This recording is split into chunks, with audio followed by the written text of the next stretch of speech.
I've been riding on a daydream. Hey YouTube, thanks for checking out RV Daydream. And it's nice in Ohio, just for one day though. One day only. It's 53, 55 degrees, something like that. It's going to get up to maybe 60. The winds are sustained about 10 to 15 miles an hour. We've got like up to 30 mile per hour gust. We have some rain that's moving in a little later. This is considered a nice day because the next like 4 days, I think the high is 42. One of the days the high is at freezing, and the lows are going to get down into the 20s a couple of the days. So it's going to be one of those things that I'll try to enjoy today as much as possible. That's just what you do in Ohio. Whenever it is warm, you try to get stuff done. And then we'll go camping probably in the middle of April. I'm talking maybe about April 17th, something like that. I have to go to an equipment auction next week around Tuesday. It's going to be kind of cold and rainy, about 53.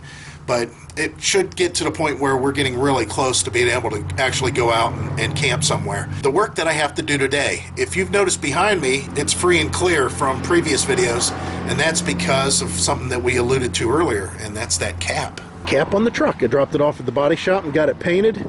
Wasn't something that I really wanted to pay somebody to do, but more and more I started adding it up. I thought it was just best to drop it off and get it done and be done with it. That's how the economy works.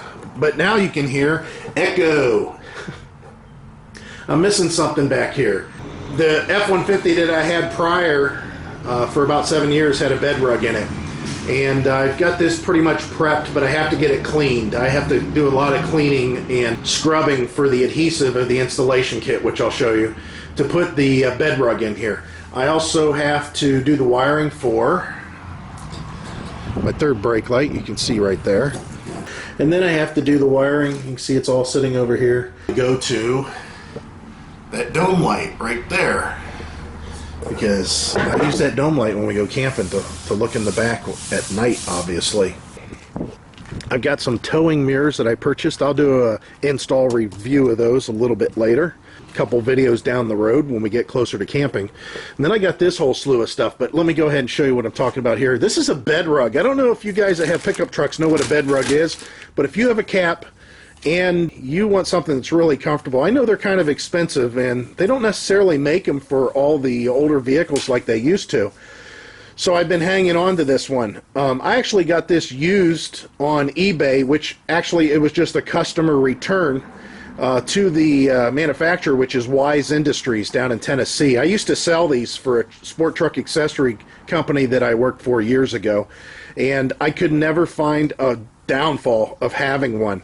It needs swept really bad because it just got pulled from my old truck and thrown up in the rafters, and I didn't even bother cleaning it or anything. It's a marine grade carpet. This is the same stuff you'd find like on a pontoon boat or a bass boat, so it doesn't hold water. It's waterproof. It's closed cell foam that's underneath, that's for the padding, so there's no way for water to intrude there. The carpet itself is supposed to be a stain proof, but actually it's just like stain resistant. You can put battery acid on it.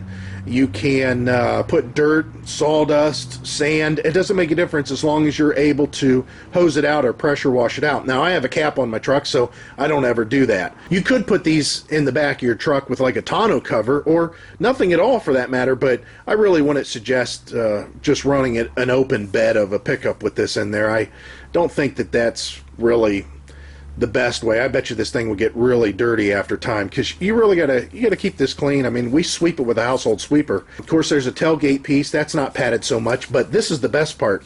You know, all those ribs in the bed of your truck, and that's for strength. Well, this has the provisions to make it feel flat whenever it's installed. So this is a really thick foam. It does a really good job. I mean, it's thick and it's harsh. So when it's installed in the truck, it just feels like a big flat piece of carpet, and it's really easy on the knees, which helps me out a lot. And here's the installation kit I've had for the last couple months. It's just adhesive loop to hold these hooks, and then there's places on the underside that actually get attached to the bed too. So I got to do all that. That's what I got to do today, is clean up the bed for that. But then I got all this mess. Now on the back of my truck I have a brand new 19-gallon tank. That's what came on the truck. That's what was factory on all these trucks.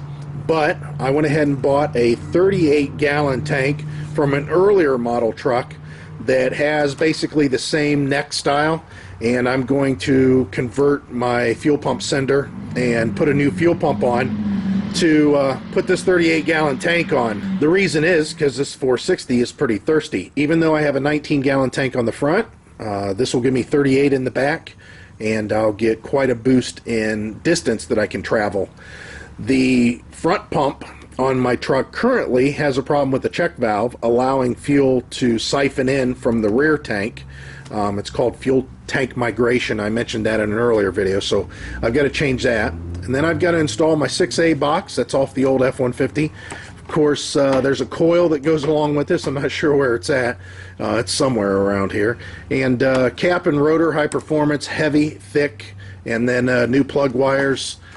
These are like some of the best you can buy. I've used them for many years, and they're great. They're spectacular for Fords, and they'll handle the extra spark that this offers. This will give you more spark, but if you don't have a wire to handle it, it doesn't do any good. So you can see I got a lot of stuff to do, and I'm not going to get it all done today, but there is a reprieve from the weather, so I'm going to try to get some of it done. And I have to pick up my son a little bit later. He's at the skate park, which I'm glad he's out and enjoying himself. So that's it, guys. That's my update. We'll pick up next time whenever we're doing some sort of addition to the truck, or cleaning up the camper, or actually out camping. Wouldn't that be a big change instead of just talking like we have been all winter?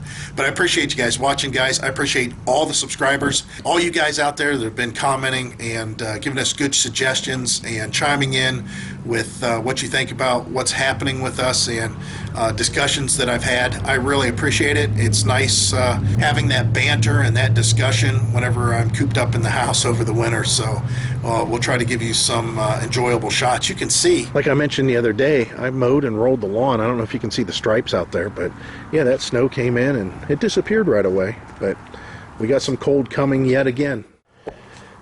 All right, guys, I got my bed rug in there, and the clouds are coming. So I've beat a storm out, looks like. I think. I'll have to check the weather. I need to sweep it out.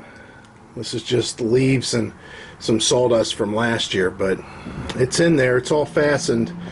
The nice thing about it is all this fastening that I have to do with all these hooks really secure this thing in here, that it doesn't move around. But it's overkill. It's really set up for a truck that might not have a cap on it, that's seeing wind and rain and all kinds of stuff. So the adhesive that holds this in here is pretty strong and not really needed necessarily on this truck. But you can see what I meant by stain. There's like a little stain over there that I could probably clean somehow, but I've never tried, and it's been there forever.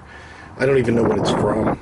I think maybe when I went to the scrapyard one time, but yeah, it's in. Yay! One thing done. Now I can climb up in there with my knees not getting hurt so bad. So I'm going to get to work, guys, and I appreciate you watching, and as always, I hope to see you out there. Bye. My previous truck for the last 7 years, my F-150, had a bed rug in it. You'd think people would adjust their brakes if they are towing trailers around. Can you imagine what that would have been like if you was towing your trailer down the street, or your RV, and your brakes sounded like that? Goofy.